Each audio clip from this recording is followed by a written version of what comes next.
স্বামী শিষ্য সংবাদ। শ্রী শরৎচন্দ্র চক্রবর্তী। পূর্বকাণ্ড ও উত্তরকাণ্ড। পূর্বকাণ্ড। চতুর্দশ বল্লী। স্থান বেলুড়। ভাড়াটিয়া মঠবাড়ি। বর্ষ 1898 খ্রিস্টাব্দ। নূতন মঠের জমিতে ঠাকুর প্রতিষ্ঠা। আচার্য শঙ্করের অনুদারতা। বৌদ্ধ ধর্মের পতন কারণ নির্দেশ। তীর্থ মাহাত্ম্য। রথে চ বামনং দৃষ্টা শ্লোকার্থ। ভাবাভাবের অতীত ঈশ্বর স্বরূপের উপাসনা। আজ নূতন মঠের জমিতে স্বামীজি যজ্ঞ করিয়া ঠাকুরের প্রতিষ্ঠা করিবেন। শিষ্য পূর্বরাত্র হইতেই মঠে আছে। ঠাকুর প্রতিষ্ঠা দর্শন করিবে বাসনা। প্রাতে গঙ্গা স্নান করিয়া স্বামীজি ঠাকুর ঘরে প্রবেশ করিলেন। অনন্তর পূজকের আসনে বসিয়া পুষ্পপাত্রে যতগুলি ফুল বিল্বপত্র ছিল সব দুই হাতে এককালে তুলিয়া লইলেন এবং শ্রীরামকৃষ্ণদেবের শ্রীপাদুকায় অঞ্জলি দিয়া ধ্যানস্থ হইলেন। অপূর্ব দর্শন। তাঁহার ধর্মপ্রভা বিভাসিত স্নিগ্ধোজ্জ্বল কান্তিতে ঠাকুরঘর যেন কি এক অদ্ভুত আলোকে পূর্ণ হইল। প্রেমানন্দ ও অন্যান্য স্বামীপাদগণ ঠাকুরের ঘরের দ্বারে দাঁড়াইয়া রহিলেন।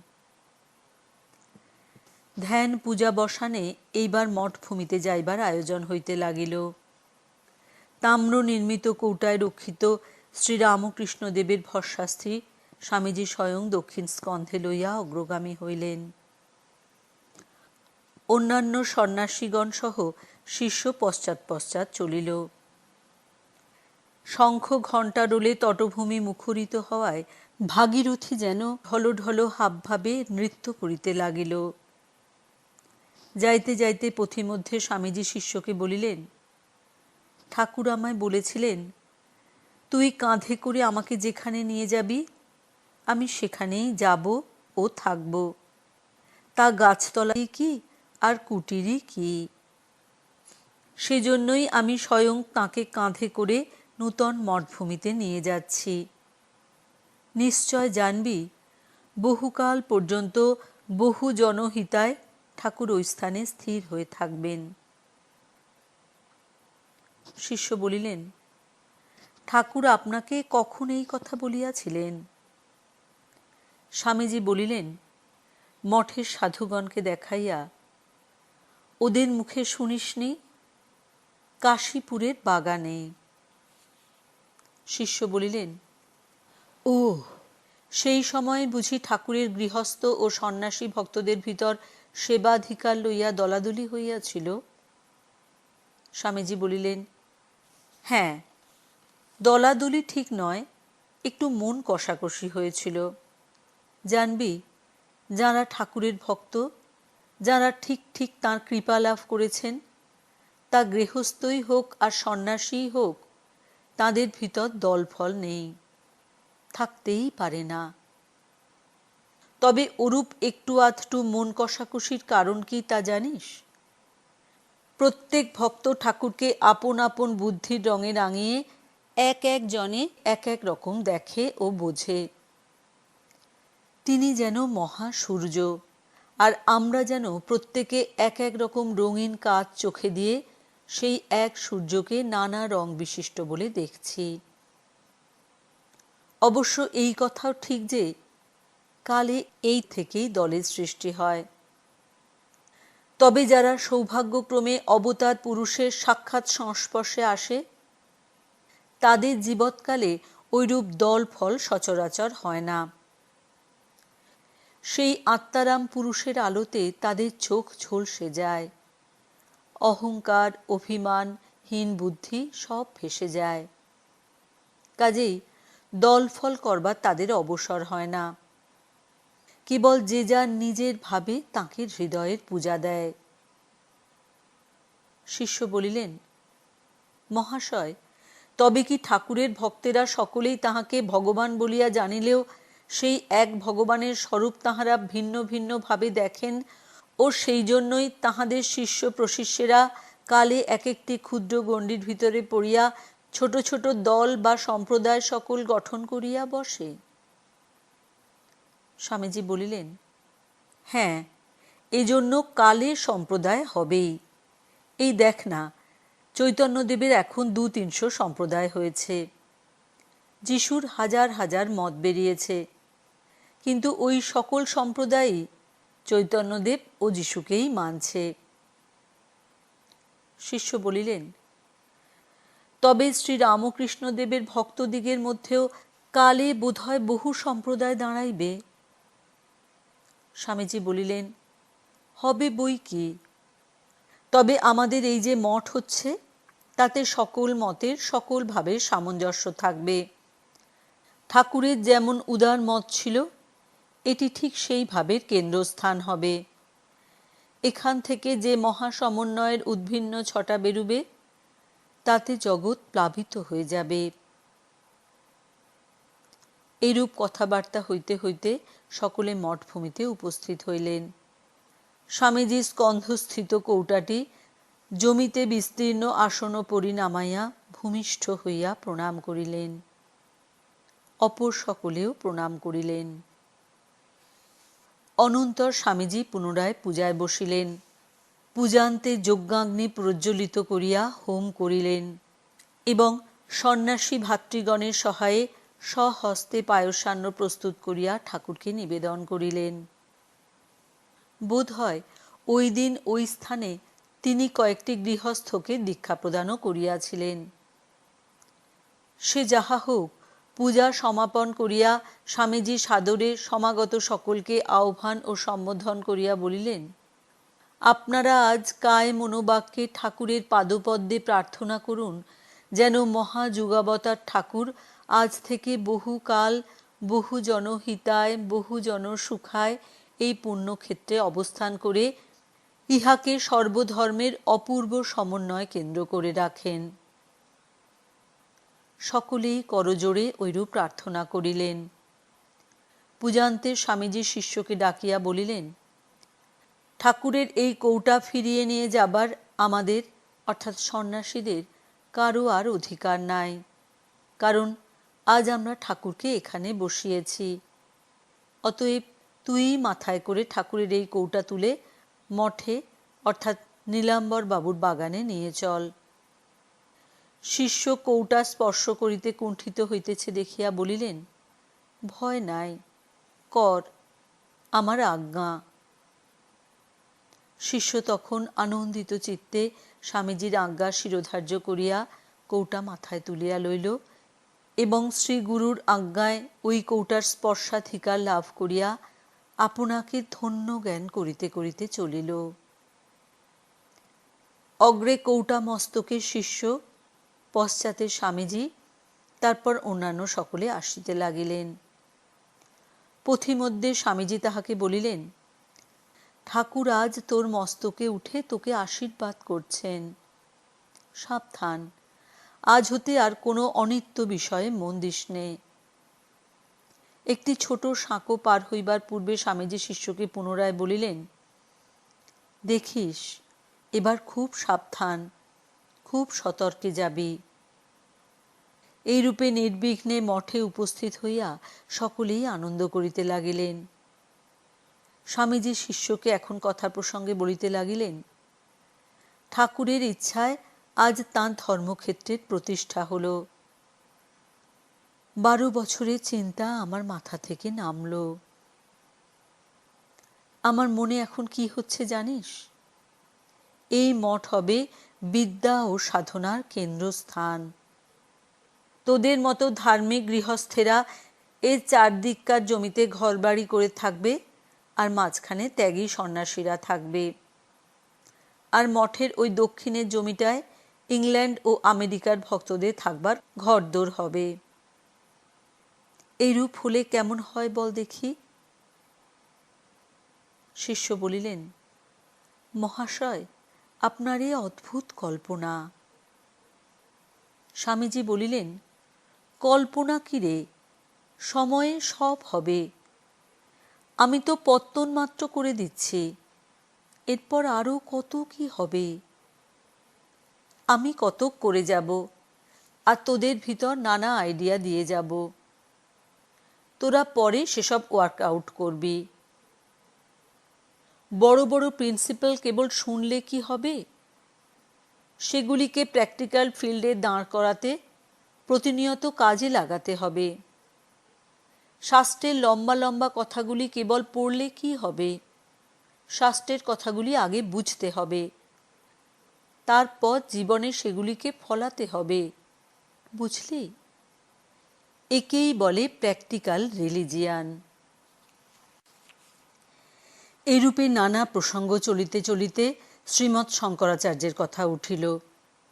শিষ্য শ্রী শঙ্করের বড়ই পক্ষপাতী ছিল। এমনকি ওই বিষয়ে তাহাকে গোঁড়া বলিলেও বলা যাইত।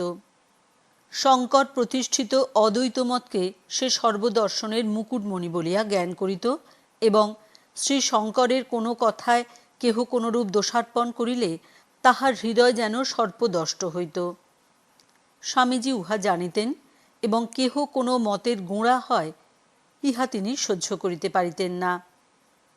কোনো বিষয়ে গোঁড়ামি দেখিলেই তিনি উহার বিরুদ্ধ পক্ষ অবলম্বন করিতেন এবং অজস্র অমোঘ যুক্তির আঘাতে ওই গোঁড়ামির সংকীর্ণ বাধা চূর্ণ বিচূর্ণ করিয়া দিতেন। স্বামীজি বলিলেন, শঙ্করের ক্ষুরোধার বুদ্ধি, বিচারক বটে, পণ্ডিত বটে, কিন্তু তাঁর উদারতাটা বড় গভীর ছিল না। হৃদয়টাও ঐরূপ ছিল বলে বোধ হয়। আবার ব্রাহ্মণ অভিমানটুকু খুব ছিল। একটি দক্ষিণী ভট্টাচার্য গোছে ছিলেন আর কি। ব্রাহ্মণেতর জাতের ব্রহ্মজ্ঞান হবে না, এ কথা বেদান্ত ভাষ্যে কেমন সমর্থন করে গেছেন। বলিহারি বিচার। বিদুরের কথা উল্লেখ করে বলেছেন, তার পূর্বজন্মের ব্রাহ্মণ শরীরের ফলে সে ব্রহ্মজ্ঞ হয়েছিল। বলি, আজকাল যদি ঐরূপ কোনো শূদ্রের ব্রহ্মজ্ঞান হয়, তবে কি তোর শঙ্করের মতে মত দিয়ে বলতে হবে যে সে পূর্বজন্মে ব্রাহ্মণ ছিল তাই হয়েছে? ব্রাহ্মণ তত্ত্বের এত টানাটানিতে কাজ কি রে বাবা? বেদ তো ত্রৈবর্ণ মাত্রকেই বেদপাঠ ও ব্রহ্মজ্ঞানের অধিকারী করেছে। অতএব শঙ্করের ওই বিষয় নিয়ে বেদের উপর এই অদ্ভুত বিদ্যা প্রকাশের কোনো প্রয়োজন ছিল না। আবার এমনই হৃদয় যে কত বৌদ্ধ শ্রমণকে আগুনে পুড়িয়ে মারলেন তাদের তর্কে হারিয়ে। আহাম্মক বৌদ্ধগুলোও কিনা তর্কে হার মেনে আগুনে পুড়ে মরতে গেল। শঙ্করের ঐরূপ কার্যকে ফ্যানাটিসিজম ছাড়া আর কি বলা যেতে পারে? কিন্তু দেখ বুদ্ধদেবের হৃদয়। বহুজন হিতায় বহুজন সুখায় কা কথা। সামান্য একটা ছাক শিশুর জীবন রক্ষার জন্য নিজ জীবন দান করতে সর্বদা প্রস্তুত। দেখ দেখি কি উদারতা, কি দয়া। শিষ্য বলিলেন, বুদ্ধের ওই ভাবটাও কি মহাশয় অন্য কোনো প্রকারের পাগলামি বলা যাইতে পারে না? একটা পশুর জন্য কিনা নিজের গলা দিতে গেলেন। স্বামীজি বলিলেন, কিন্তু তার ফ্যানাটিসিজমে জগতের জীবের কত কল্যাণ হলো তা দেখ। কত আশ্রম, কত স্কুল, কত কলেজ, কত পাবলিক হসপিটাল, কত পশুশালার স্থাপন, কত স্থাপত্য বিদ্যার বিকাশ হলো তা ভেবে দেখ। বুদ্ধদেব জন্মাবার আগে এদেশে ছিল কি? তালপাতার পুঁথিতে বাঁধা কতকগুলো ধর্মতত্ত্ব, তাও অল্প কয়েকজনের জানা ছিল মাত্র। ভগবান বুদ্ধদেব সেগুলো প্র্যাকটিক্যাল ফিল্ডে আনলেন। লোকের দৈনন্দিন জীবনে সেগুলো কেমন করে কাজে লাগাতে হবে তা দেখিয়ে দিলেন। ধরতে গেলে তিনিই যথার্থ বেদান্তের স্ফুরণ মূর্তি। শিষ্য বলিলেন, কিন্তু মহাশয়, বর্ণাশ্রম ধর্ম ভাঙিয়া দিয়া ভারতে হিন্দু ধর্মের বিপ্লব তিনিই ঘটাইয়া গিয়াছেন এবং সেই জন্যই তৎপ্রচারিত ধর্ম ভারত হইতে কালে নির্বাসিত হইয়াছে, এ কথা সত্য বলিয়া বোধ হয়। স্বামীজি বলিলেন, বৌদ্ধ ধর্মের ঐরূপ দুর্দশা তাঁর টিচিংয়ের দোষে হয় নাই, তাঁর ফলোয়ারদের দোষেই হয়েছিল। বেশি ফিলোজফিক হয়ে তাদের হার্টের উদারতা কমে গেল। তারপর ক্রমে বামাচারের ব্যভিচার ঢুকে বৌদ্ধ ধর্ম মরে গেল। অমন বিভৎস বামাচার এখনকার কোনো তন্ত্রে নাই। বৌদ্ধ ধর্মের একটি প্রধান কেন্দ্র ছিল জগন্নাথ ক্ষেত্র। সেখানে মন্দিরের গায়ে খোদা বিভৎস মূর্তিগুলি একবার গিয়ে দেখে এলেই ওই কথা জানতে পারবি। রামানুজ ও চৈতন্য মহাপ্রভুর সময় থেকে পুরুষোত্তম ক্ষেত্রটা বৈষ্ণবদের দখলে এসেছে। এখন উহা ওই সকল মহাপুরুষদের শক্তি সহায়ে অন্য এক মূর্তি ধারণ করেছে। শিষ্য বলিলেন, মহাশয়, শাস্ত্রমুখে তীর্থাদি স্থানের বিশেষ মহিমা অবগত হওয়া যায়, উহার কতটা সত্য? স্বামীজি বলিলেন, সমগ্র ব্রহ্মাণ্ড যখন নিত্য আত্মা ঈশ্বরের বিরাট শরীর, তখন স্থান মাহাত্ম্য থাকাটার বিচিত্রতা আছে কি? স্থান বিশেষে তাহার বিশেষ প্রকাশ কোথাও শত এবং কোথাও শুদ্ধ সত্য মানব মনের ব্যাকুলাগ্রহে হয়ে থাকে। সাধারণ মানব ওই সকল স্থানে জিজ্ঞাসু হয়ে গেলে সহজে ফল পায়। এই জন্য তীর্থাদি আশ্রয় করে কালে আত্মার বিকাশ হতে পারে। তবে স্থির জানবি, এই মানব দেহের চেয়ে আর কোনো প্রধান তীর্থ নাই। এখানে আত্মার যেমন বিকাশ, এমন আর কোথাও নাই। ওই যে জগন্নাথের রথ, তাও এই দেহরথের কংক্রিট ফর্ম মাত্র। এই দেহরথে আত্মাকে দর্শন করতে হবে। পড়েছিস না, আত্মানং রথিনং বিদ্ধি ইত্যাদি। মধ্যে বামন মাসিনং বিশ্বে দেবা উপাসতে। এই বামনরূপী আত্মদর্শনই ঠিক জগন্নাথ দর্শন। ওই যে বলে, রথে চ বামনং দৃষ্টা পুনর্জন্ম ন বিদ্যতে। এর মানে হচ্ছে, তোর ভেতরে যে আত্মা আছেন, যাকে উপেক্ষা করে তুই কিম্ভূত কিমাকার এই দেহরূপ জড়পিণ্ডটাকে সর্বদা আমি বলে ধরে নিচ্ছিস, তাকে দর্শন করতে পারলে আর পুনর্জন্ম হয় না। যদি কাঠের দোলায় ঠাকুর দেখে জীবের মুক্তি হতো, তাহলে বছরে বছরে কোটি জীবের মুক্তি হয়ে যেত। আজকাল আবার রেলে যাওয়ার যে সুযোগ। তবে জগন্নাথের সম্বন্ধে সাধারণ ভক্তদিগের বিশ্বাসকেও আমি কিছু নয় বা মিথ্যা বলছি না। এক শ্রেণীর লোক আছে, যারা ওই মূর্তি অবলম্বনে উচ্চ হতে ক্রমে উচ্চতর তত্ত্বে উঠে যায়।